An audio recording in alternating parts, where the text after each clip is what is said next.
So how should we like kick this off? Are you Cosmo? Just start recording. We'll find our way to it All eventually. right. The LGBTQ plus community. It Is started it out. recording now? Yeah, I'm recording now. Okay. Hi. Hello. So, You can keep hi, eating your Mr. salad. Suggs. I'm gonna keep eating my salad. So we're here to just kind of discuss a few topics regarding the LGBTQ plus community, both within the context of the Rainbow Power movement and also within the context of what is left to be done within modern society. Because I think that's an important thing to touch on and show that this issue is not resolved. It never will be for, or at least it won't be for a long time. I hope it is resolved, obviously, Yeah. but yeah. The movement as a whole has never been a linear upward progression, and Mhm. throughout history and even today, there have been many steps backwards. Mm. But Yeah, part of especially that, now. I feel like we're hitting another conservative kind of revival. What mm, with anti-abortion laws and also the rise of anti-trans legislation within recent years. There has been so much. Obviously, it was never good, but reg, just Texas, yeah, Texas. My entire point is Texas. get rid of taxes. I No, think we don't should just eat it. eat the entirety of Texas. Mm-hmm. But that also like touches on something that's kind of important. A lot of I don't want to categorize things like this, but a lot of leftists have sort of made the distinction that society is shifting from discriminating against gay people to trans people, which is sort of true, but also don't say gay bill. So like, Yeah, you yeah. know, gay people are Also, still yeah, but not also just trans trans people. people were always discriminated against. So, but yeah, I get what you mean. That it feels like the issue of gay rights was solved with legalizing gay marriage, but I don't. It hasn't. Becoming better for sure, and I'm glad that it is. Mm. But it's important that we still recognize that there's a long way to go. The only Even thing I can then, really like, I don't know why, but my brain is also thinking about like the sexualization of lesbian relationships as well, mm, and the way that discrimination against LGBTQ plus people has kind of shifted within recent years to becoming also more fetishization focused, yeah, other than just like outright slur calling, which happens. It happens in Hanford too. It's disgusting, and I am so ashamed. it's too casual. Mm-hmm. Not to say that there hasn't been any repercussion, but oftentimes it feels like there isn't. Like the closest to any kind of action being taken I've seen was when a bunch of boys in the comments were just like shouting it out loud, and then Mr. Christensen walked over and was like, maybe don't do that, and that was it. Like that was the entire interaction, Yeah. which Also, doesn't feel like enough, it's personally. not because there's no education over these identities and like representation of marginalized groups, whether it's racial groups, different abilities, different family structures, different ethnicities, nationalities. All of this is underrepresented, but at least I feel like LGBTQ plus representation is one of the ones that isn't. They don't even try to discuss it. Like at least Hmm. there's some very dubious attempt to address anti-blackness. Of course, it's dubious and not great, but What are you there's referring not to at least specifically? like civil rights movement and like, oh, we solved racism, or the Civil War, and oh, we solved slavery, so it's fine. Yeah. Like it's not great. It's not great. It's not great. That's just where it ends, the whole That's talk. yeah. I think this is the first class that I've had that has openly invited students to discuss queer people. Mm. Like this is the first history class that I've had that has openly invited us to talk about queer people and their role in in society at this time. And Yeah. even then, it's a 20-year period, one movement, and that's it. Is it because like maybe it's because queer people haven't always been present, but also it's just frustrating. And especially like the way that it's framed again as this whole idea of, oh, we solved the gay problem when we legalized it, but that was what, like almost half a century later in 2015 when the gay liberation movement started in the 1960s, right? Yep. Yep. I really do appreciate this opportunity to discuss it, but this genuinely should not be the only opportunity or Hmm. time that this has been formally brought up. And it certainly should not be brought up by only students. Yeah, Like, I exactly. do appreciate that it's like, we know what we're talking about, but it would also be nice. if like all teachers at the school took some initiative to actively seek out and explore and mention these LGBTQ plus identities. Because it's certainly not true in all cases, but in a lot of cases, the words of a teacher have more impact and are taken a lot more seriously than another student just saying, "Oh, Mhm. this is what happened. This is how it is." There should be more like systemic, I guess. I don't know how to explain it. Sorry. Anyways. Yeah, like more built into the structure of the curriculum. Exactly. And of course, it's not always the teacher's fault. Like with as Isaiah mentioned, the "Don't Say Gay" bill in Florida, that's entirely legislation that's banning this open discussion that we want. And it's also parents who are afraid of change. It's we don't know how to counter it really. Because it's such a huge issue, such like a systemic issue. Even to begin with, going back to a historical lens, because of the gay liberation movement, before then, being gay or queer wasn't an identity problem. Previous to that, it Mm-hmm. was just something that people did, right? Yeah, And then finally the language shifted and understanding was able to better it's really describe things. yeah, it's really interesting to see just in general, not only in the queer community, but with marginalized groups, how labels and identities emerge and how semantics change based upon the cultural climate.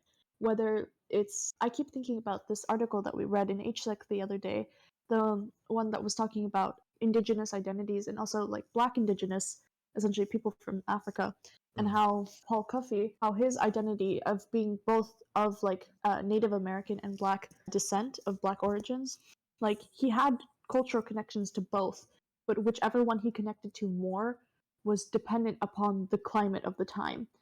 He was Oh. being pushed off of his land, and so he connected more to his Black identity. But then he faced anti-Blackness, and so he went back to his Native identity. And so there was this push and pull dynamic that was entirely driven by society and how he was perceived.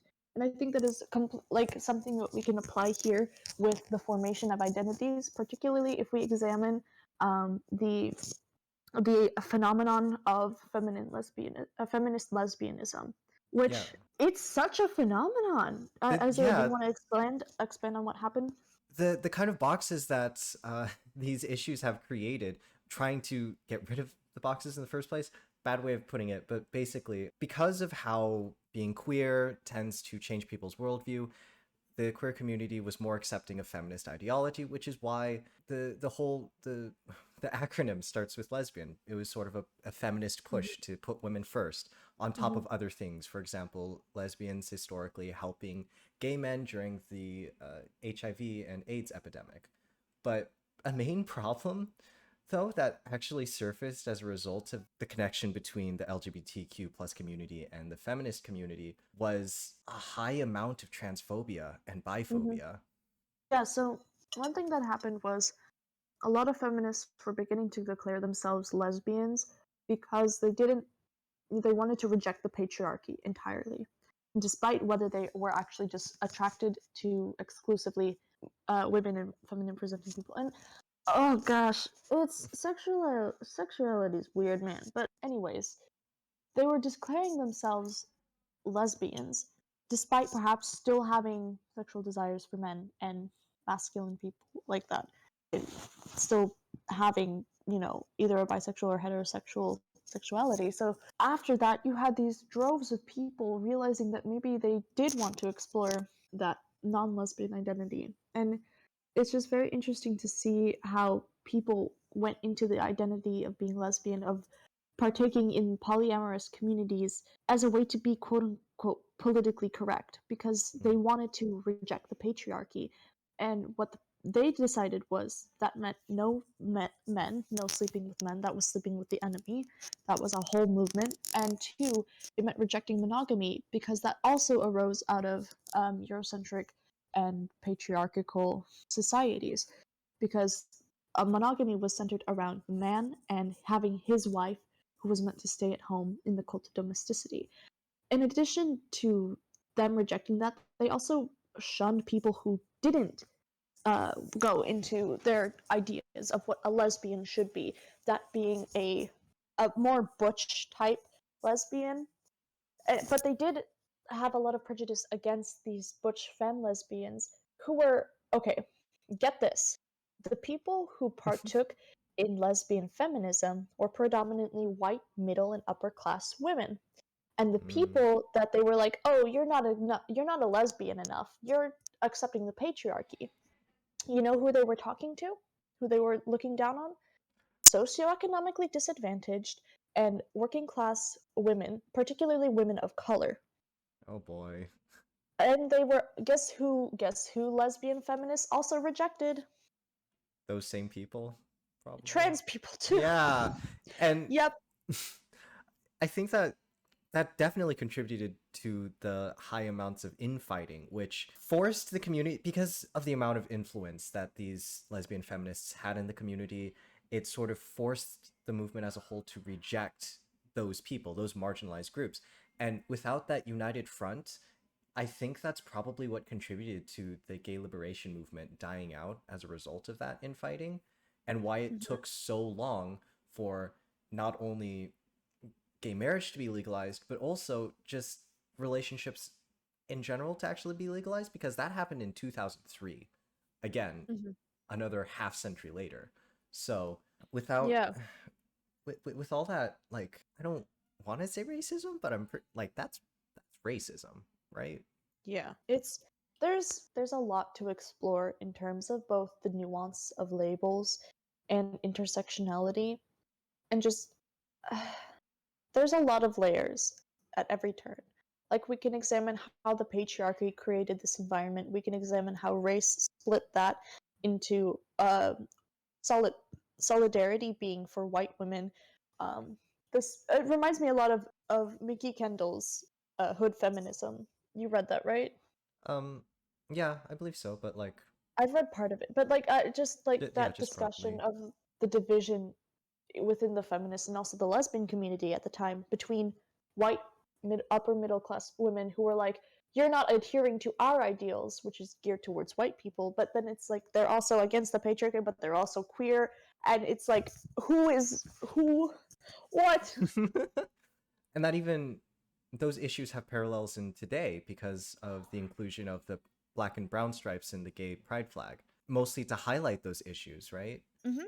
So again, like, these issues, they never were fully, if like at all, resolved in the 60s and 70s with the gay liberation movement, and even today they're not really Yeah, that much explored. So not at all. in all honesty, that's what makes the topic that we have to tackle a bit unique, in the sense that it didn't do as much as like the other movements did. Like, environmental movement created the EPA, civil rights movement created the Act of Well, 1964, Civil Rights Act, Civil yeah. Rights Act of 1964. We've mostly solved de jure. The thing is, like, de jure What is that? racism, like lawful racism, Hmm. has basically, for the most part, most explicit forms of racism in our legislation has at least been addressed, if that makes sense. Like, segregation is explicitly illegal. Mm. And that actually draws on parallels again to today. Like, 4 years ago, did you ever hear of the case of Masterpiece Cake Shop versus, like, I think it was... Oh, yeah. Yeah, the cake shop, legally speaking, you are not allowed to discriminate against people based on their race. However, this Supreme Court ruling, which happened in 2018, basically gives businesses the right to not serve queer people. In the ruling, in the official Supreme Court ruling, they ruled in favor of, what was his name? Jack Phillips or something, who owned a Yeah. cake shop and refused to bake a cake for a gay couple. And there Gee, was... I wonder what this sounds like. And the law upheld that.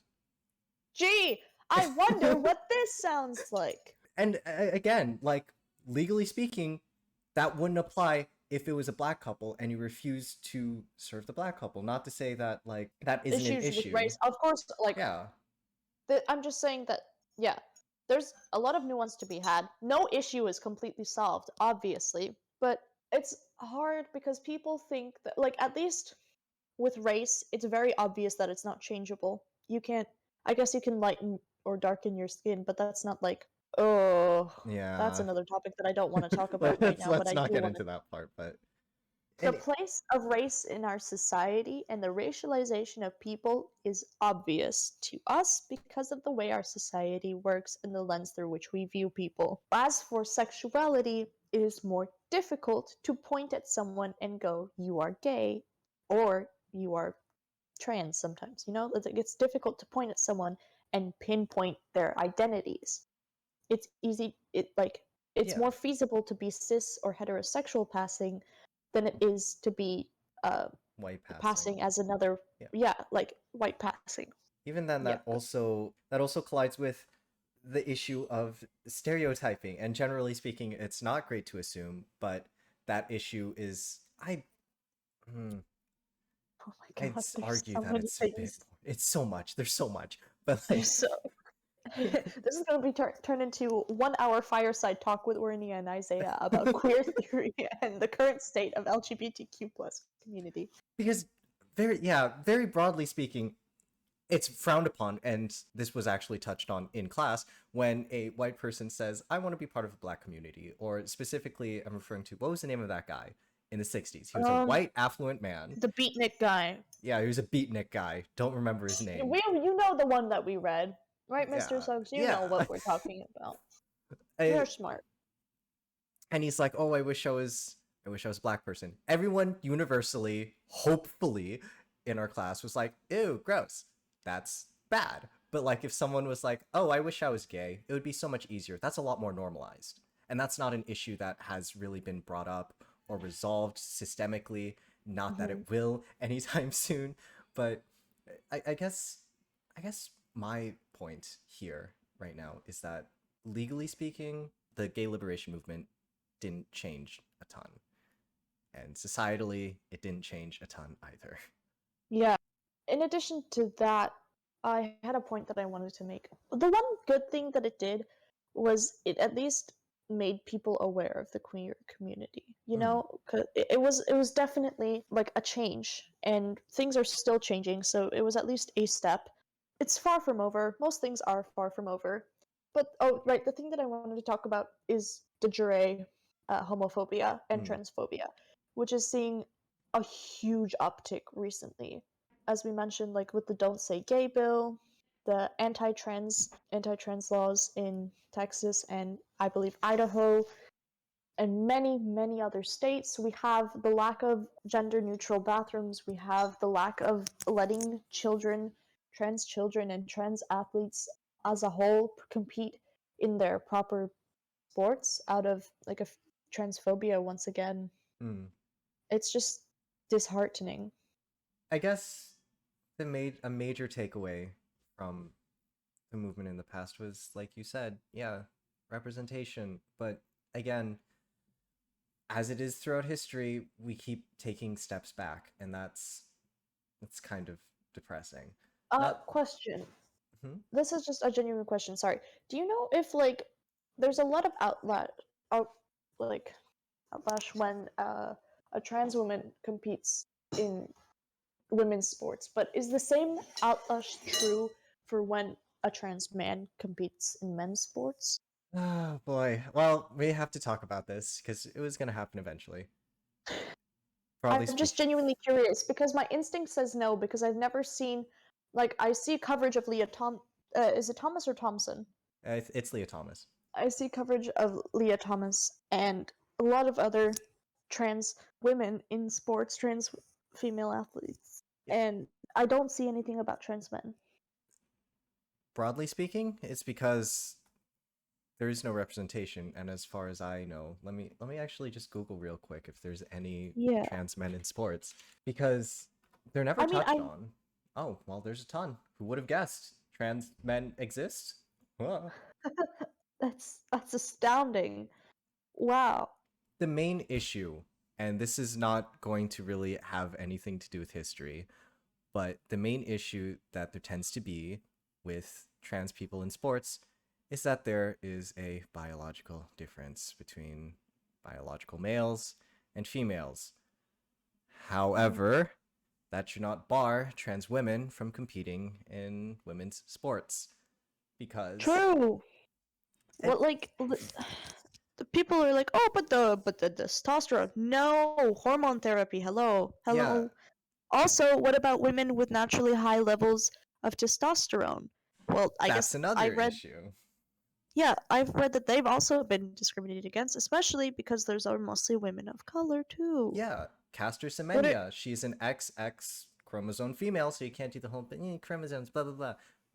By the way, not how sex works. Not going to get into that. But she was banned from competing in sports because she has a higher than average, quote unquote, level of testosterone for a woman. yeah, okay, is there such a restriction for men? Are they gonna say, oh, you have too much man juice? That's one way of putting it. Yeah, and like with what's his name? Michael Phelps. This is my Mhm. favorite way of framing this. Michael Phelps has way larger than average human feet, and his body is just basically perfectly proportioned to swim. Should that disqualify him from competing because he just has those innate physical advantages? Being a trans woman may or may not, because this is a very new study, give someone physical advantages in a sport. Does that disqualify them? I'd argue No. no, it shouldn't. But here Also, we are. also, there's like 1 or 2% of the U.S. population is trans. Not trans women, trans. That likely includes both binary and non-binary trans people, depending upon how they respond on that survey. There's not many trans athletes. There's not many trans athletes. They are not trying to take over everything.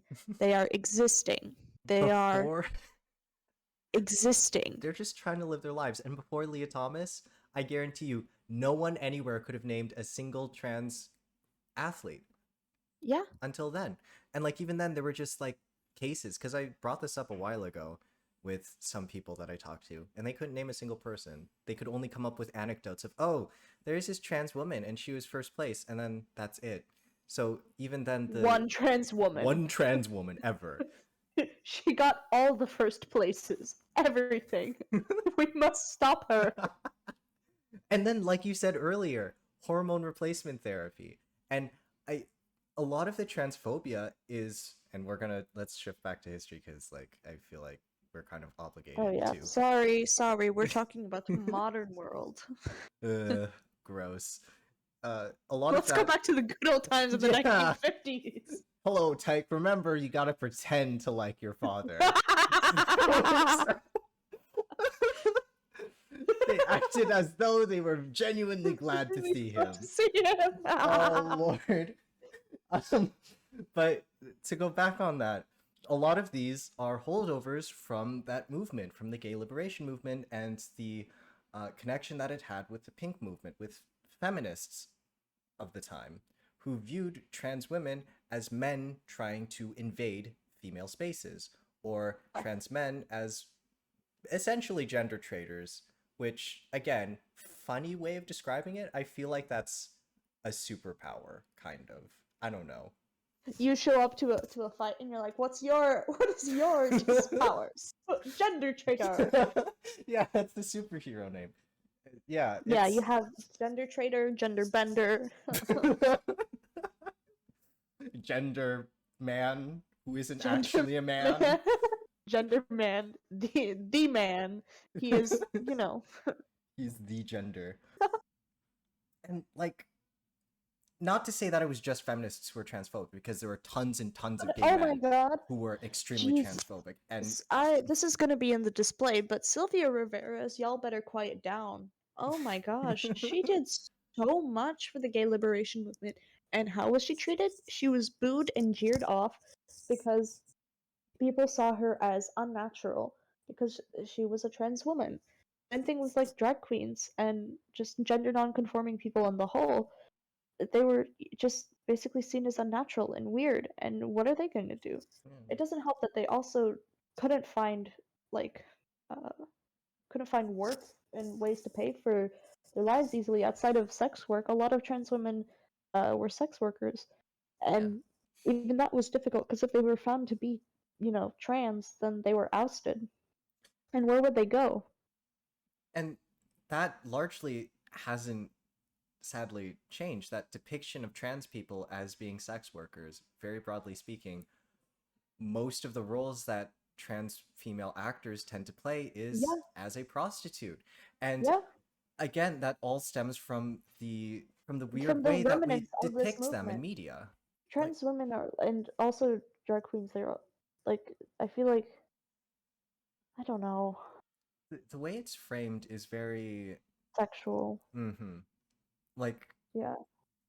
I think the first example of not actually a trans woman, but a man wearing female clothing was D.W. Griffith, who started this whole idea of men dressing as he essentially started this whole idea of men dressing as women as a joke, and that very much shaded the way that society tended to address this issue. They viewed drag queens as something funny. They viewed trans women and trans men as a joke, and that made it really hard for the The issues serious that they go through to conversation. be taken seriously.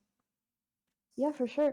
The other reason that a lot of the things that were stunted in the gay liberation movement is because it ended with an epidemic that wiped out an entire generation of gay people.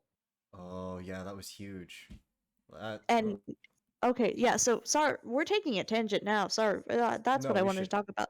AIDS epidemic. And the way that it Holy was addressed by the holy heck. government. Oh my god. All right, Yeah. let's get into it. Ronald Reagan. What number Oh boy. president was he? Which one? 40th president of the United States, Ronald Reagan. Does he have a middle name? I don't think so, and I don't want to look that up because Okay. I Yeah. don't want to see his face right now. Yeah. Oh my god. Anyways, let's talk about what he So, did. or didn't do, I guess. Yeah. Both. So as you likely, hopefully know, the AIDS epidemic was essentially an outbreak of HIV/AIDS amongst predominantly queer communities because not only were queer communities most susceptible to drug use, but they were also most likely to transmit sexually transmitted diseases and then not have any treatment to that because okay, well, first of all, they're more open with sexual experimentation, and so it's more easier for them to transmit those diseases. Second of all, there's a lack of just sex Contraception. education on the whole. You really think that even today Yeah. there is absolutely no addressing of proper sex practices, not even for barely for heterosexual relationships, and none at all for queer and homosexual uh, relationships. Yeah. The current Everything that I've policy. had, Hmm? yeah, Yeah, the current it's policy in our school is abstinence training, which is just like, yes, don't even think that's about it. so useless. I've learned more about proper practice on the internet than I have in a school where this information should be regulated by adults for my age group, and instead I've had to go to another source. It's just like adults pretending that these things don't happen. It's not an issue. That these things don't happen when like they do, and the best way to address it It's is to no, it doesn't educate help people. it doesn't help anyone to ignore it. It's just going to make an ignorant populace who's more susceptible to harm, And which that's is not what exactly we what want. happened. That's Yeah, exactly what happened to the queer community. yeah. So you would have a bunch of people, um, particularly gay men, contracting HIV/AIDS, and there's just nothing that anyone would do about it because they're gay men. They don't care. They're not going to come up with a response or a vaccine because the people that it's affecting are marginalized. Not only is it gay men, but it's also going to be socioeconomically disadvantaged people who are also getting the virus through like heroin needles and drugs because again, these people, particular community that is marginalized, is more susceptible to the means through which this disease is transmitted. For the white upper middle class who wasn't affected for this, it was probably they might have viewed it some as like a good societal cleansing tool, which is so disgusting. The amount of lack of care, the lacking empathy Eugenics. that it's essentially eugenics. Yeah, queer lives, and more specifically, Black queer lives were not valued at all. Marsha P. Johnson, who was a prominent figure in the queer community, she was found dead, floating in the Hudson River, and the police ruled it as a suicide. But close friends of her argued that it wasn't, that she was murdered, which was a lot more likely. Yeah, Plenty of other queer celebrities, it was just expected at the time that they would contract it yeah. and And then die. the worst, one of the worst things that I read an article about a survivor of the epidemic, and how he was told, like, don't get a diagnosis because you're going to die anyway. The worst, what will happen is it'll get you fired. It'll get you ostracized from your family. It will get you fired. You'll end up poor and end up shunned from society. Don't get a diagnosis. Just quietly accept that you will die. That's depressing as hell. That is so sad. Like he was told that, like, I think that was the advice that a lot of gay rights committees were giving, was just don't get the diagnosis because it will ruin your life even more. Live what life you have left in a comfortable position. Because no help was given, and No, it if wasn't. anything, like the diagnosis made things exponentially worse, as I said, because employers would obviously fire you because you're not allowed to be gay and you're not allowed to have that STD and you're gonna get sick and die anyway, so get out of here. And And the amount of also, fear no that it caused. healthcare, no healthcare. Pre-existing You- condition.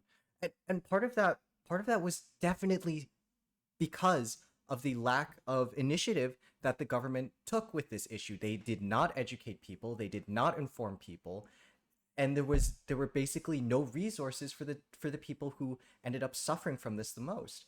And there was a ton of fear that developed as a result of this epidemic. People were afraid of gay people when they had no reason to be. HIV is transmitted through bodily fluids, through blood or that other stuff. You can't catch it just by being near someone who has it. And a lot of the time, cishet people would just avoid gay people because they were afraid that they would catch HIV, which was not at all how it worked.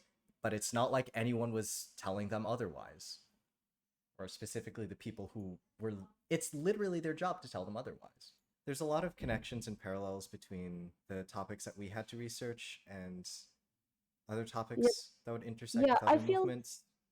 I think I feel like the queer community is one of the intersectional hotspots just because people in queer identities are from all backgrounds, you know? Hmm. Of course the inverse can be the same, but like within the like black community, you don't have necessarily the you have the interactions with other racial groups and ethnic and nationality groups, but they're not necessarily part of the community, if that makes sense.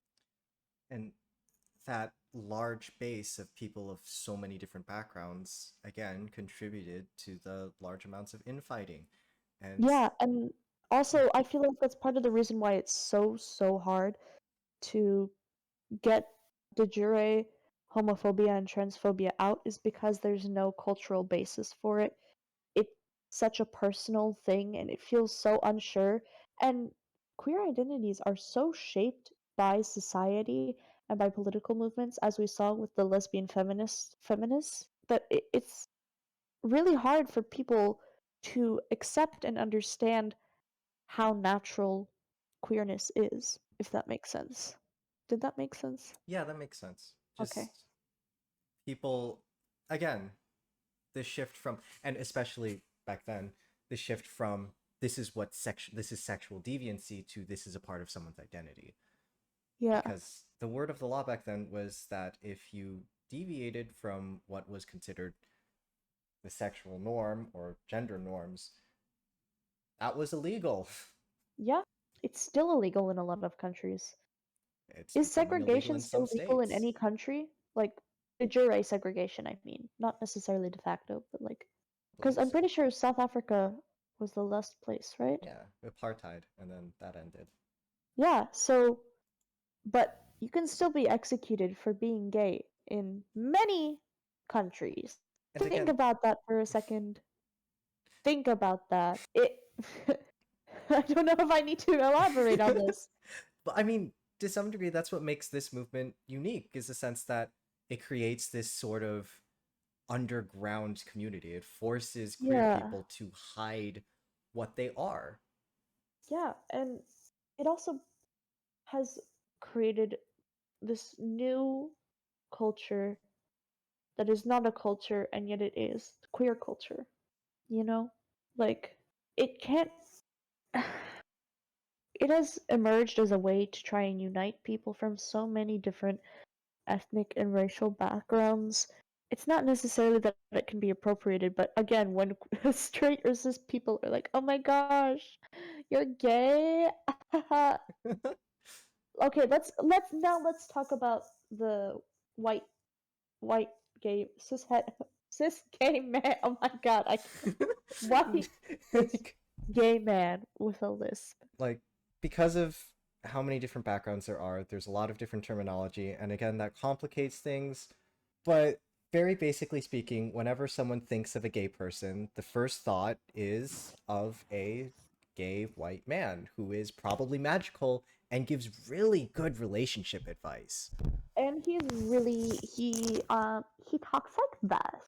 Yeah. He's I can't do it. Oh my god.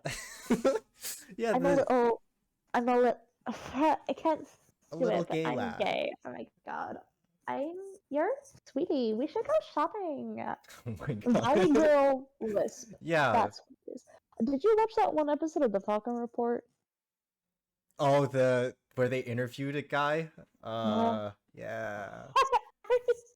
What was that? I don't I'm not. It wasn't funny, but I'm laughing because of how incredulous I feel every single time that I watch that. I cannot believe that they put that on the Falcon Report. because it's funny. Because It's queer because people get it? He said the word. He said the word.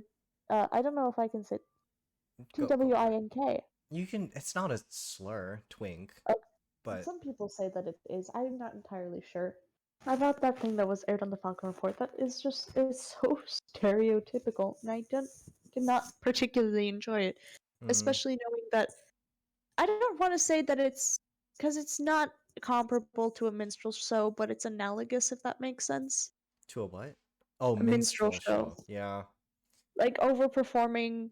It's Stereotypes. Yeah, overperforming a stereotype for the enjoyment of the hegemony. Part of that, I guess you could actually blame the liberation movement for, because they pushed for representation and then settled for bad and wrong and regressive representation. Oh, what's the movie called?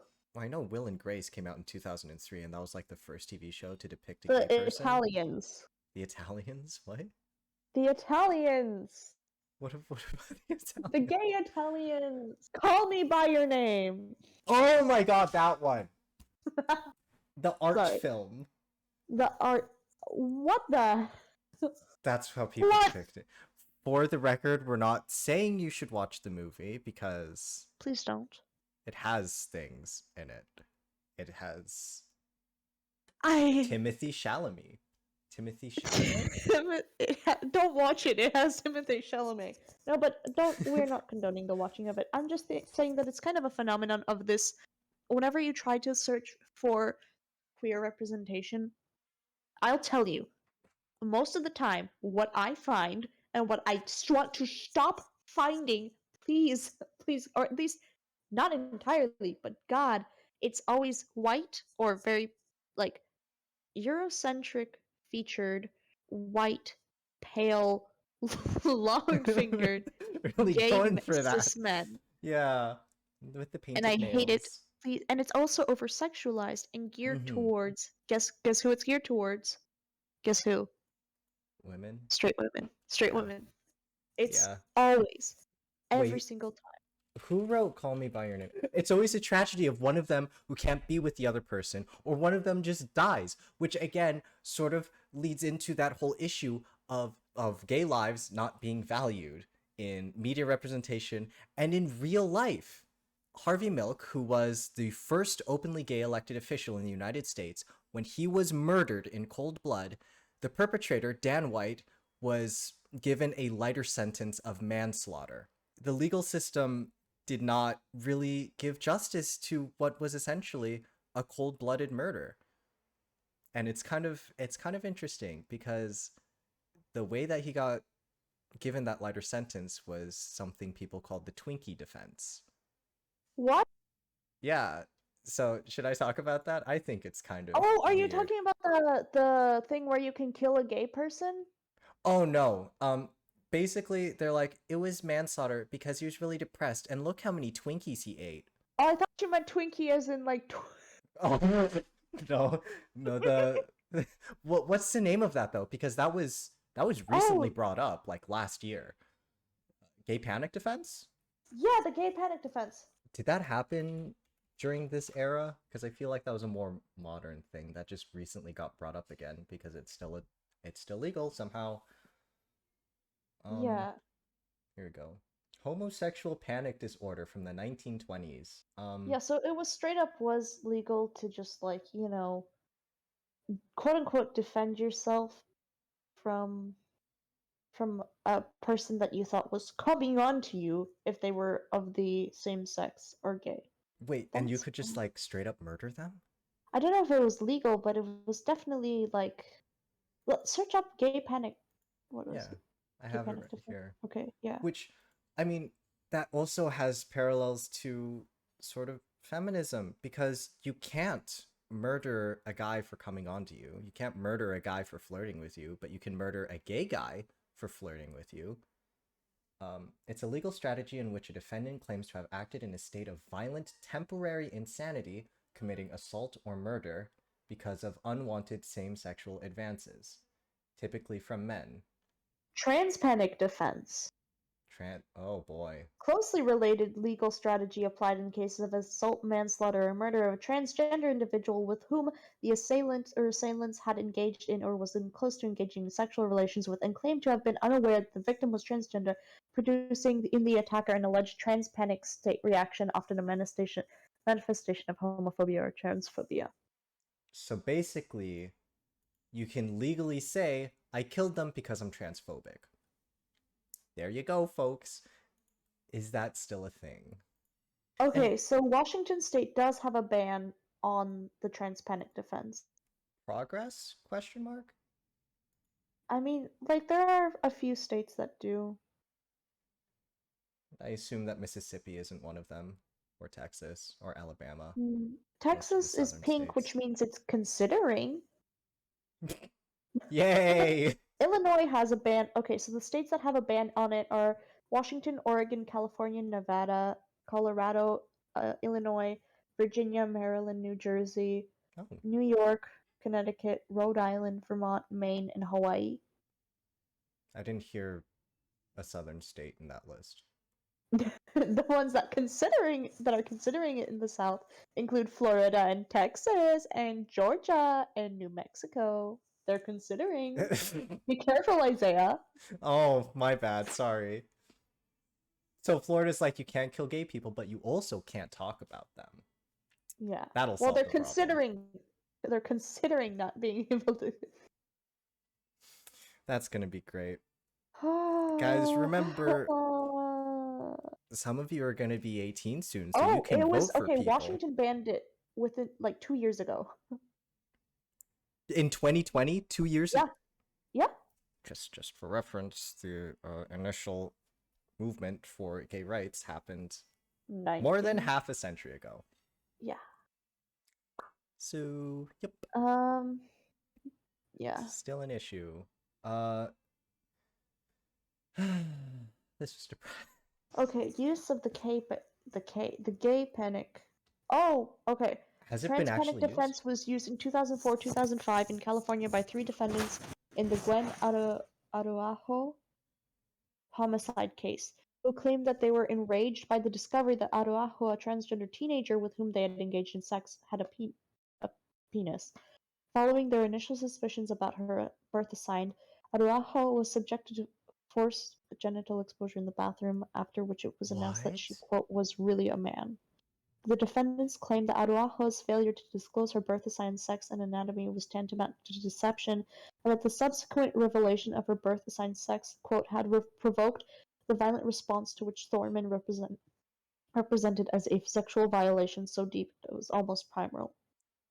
What was the result of that case? The first trial resulted in a jury deadlock. In the second, defendants Michael Magnuson and Jose Merel were convicted of second-degree murder. while the jury again deadlocked in the case of Jason Cazares. Cazares later entered a plea of no contest to charges of voluntary manslaughter. The jury did not return the requested hate crime additions to the convictions for the defendants. So ultimately, like, what happened? So the I'm first lost. two of them were convicted of second-degree murder, and then the third was convicted of voluntary manslaughter, but the jury didn't add on hate crime to the ruling. Huh. And then, okay, another case, Angie Zapata was beaten to death by Alan Andrade in July 2008. After Andrade learned that Zapata had a penis, she smiled at him and said, "I'm all woman." His defense attorney stated the smile, quote, was a highly provoking act and it would cause someone to have an aggressive reaction, end What? quote, when arguing to have the charge against him dropped to a second-degree murder. What was the result of Judge that Marcelo case? Copcow rejected the argument, and Andrade was sentenced to mandatory sentence of life in prison without the possibility of parole. Okay, Okay, so you legally can't get away with murdering a person, but yeah. like you can use it, which You isn't can great use to it to begin with. sometimes lessen the sentence. So it's just a possibility, but that possibility shouldn't Oh exist my god. Wait, at there's all. a worse one. Isla Oh Nettles God. was beaten to death in Harlem just after midnight on August 17, 2013. The killer, James Dixon, was not indicted until March 2015, despite turning himself 3 days later after the attack and confessing he had flown into a blind fury when he realized that Nettles was a transgender woman. Notice that all three of these cases are for trans women. Dixon pleaded not guilty to first-degree manslaughter at his indictment. Dixon was not charged with murder, which would have required proof of intent, nor was he charged with a hate crime. During his confession, Dixon said that his friends had mocked him for flirting with Nettles, not realizing she was transgender. Furthermore, in an incident a few days prior to the beating, his friends had teased him after he flirted with two transgender women while he was doing pull-ups on a scaffolding at 138th Street and 8th Avenue. Dixon pleaded guilty and received a sentence of 12 years imprisonment, a sentence that Nettles' mother felt was far too lenient. That's terrible, but it's good that legally you can't kill a trans person or get away with killing a trans person. Yeah, but you can definitely have the sentence reduced. This man, 12 years for beating someone to death? Isn't like what? Oh, homohysteria. Huh. Is the fear of being thought homosexual because of behavior that is typically considered gender atypical. So basically, alpha bros. What? Homohysteria is a fear of being thought of as being homosexual because of behavior that is typically considered gender atypical. Is this an actual legal term? It's a thing. That's something else. It was a concept established as part of Professor Eric Anderson's inclusive masculinity theory. I guess this mostly just goes to show that we have a long way to go in terms of social change because of how many people are just so brazenly transphobic and homophobic that they actually murder people. And we have 3 cases where they've argued that They tried to argue transphobia, that yeah, like, oh, I was so unsettled by the fact that she was trans that I beat her to death. yeah, just straight up murder. And in those cases, no, they didn't get away with murder, but their sentences were reduced. For some of them, some like the jury was, reasonable and didn't fall to it, but they didn't get called. It wasn't ever called a hate crime in those 3 cases, Yeah. which it very much was. So there's just a continued legal precedent for reducing the sentence, reducing the Not, sentences for yeah, people who, not acknowledging it as an act of yeah. discrimination.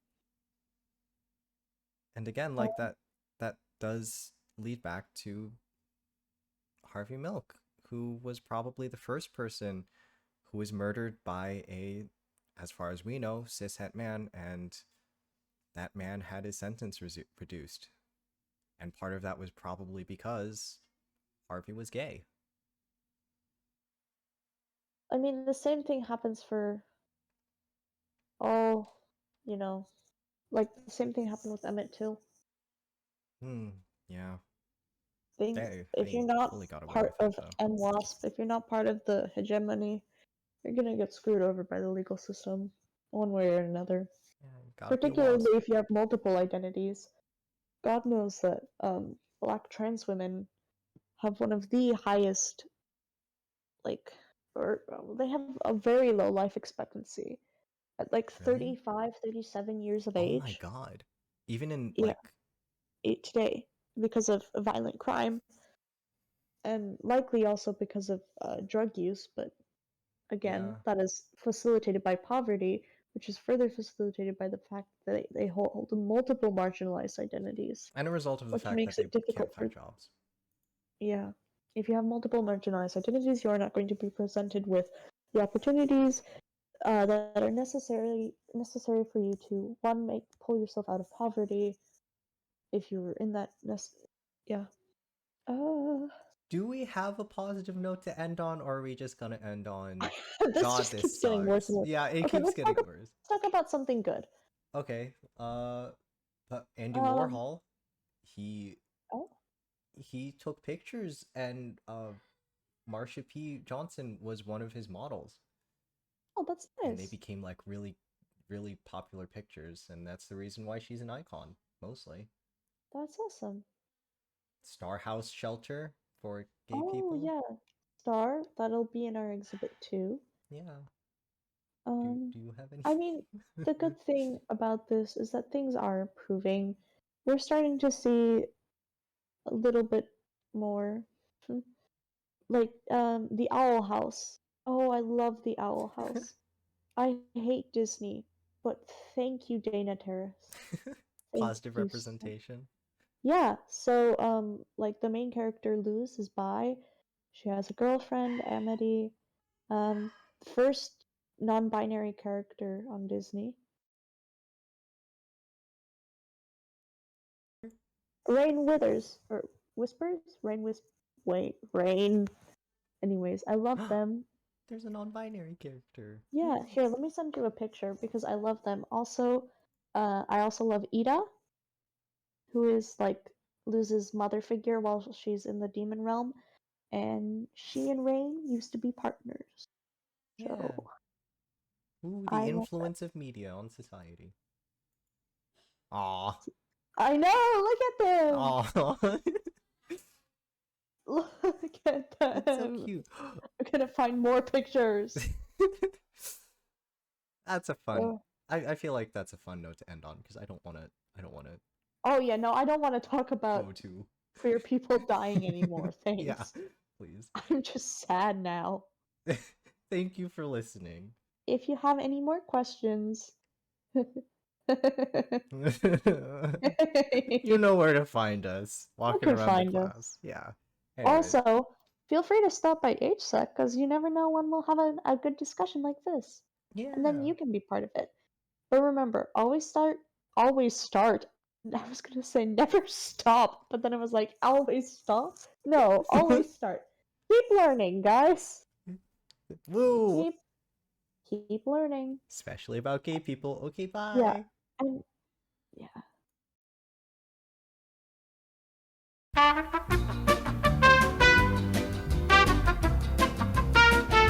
But Yeah. like with race, it's obvious what your race is, generally speaking. It's not, oh god, Jesus Christ, critical race theory. Fuck. Oh no.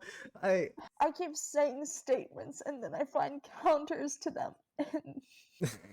because it's Okay. nuanced, it's complicated. No one in the class will understand.